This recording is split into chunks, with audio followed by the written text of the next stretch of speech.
Almost everyone is interested in the Ark of the Covenant. A great deal of that interest among those less familiar with Scripture began in 1981, when Indiana Jones and the Raiders of the Lost Ark became one of the most popular movies of all times. A fantasy adventure film based on the fictitious search for the Ark of the Covenant. The Ark of the Covenant was a multi-purpose piece of furniture.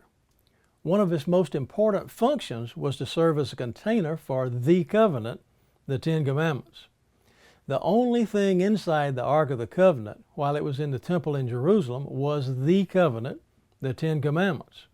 Those commandments defined sin in no uncertain terms. They were written in stone by the finger of God, and therefore they will never change. Today, those tables of stone remain hidden.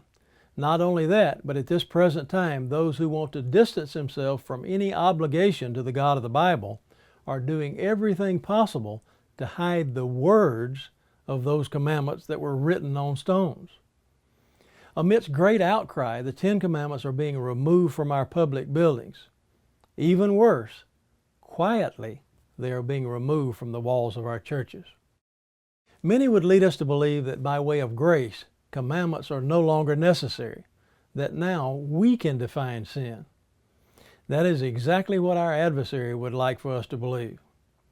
In the New Testament book of 1 John, we learn that sin is the transgression of the law. I believe that the Ten Commandments constitute that law, and that just as is stated in the book of Exodus, those commandments were given by God to prove us that His fear or respect may be before our faces and that we sin not.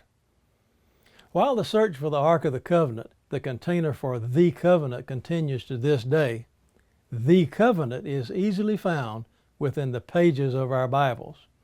Exodus chapter 20. And God spake all these words.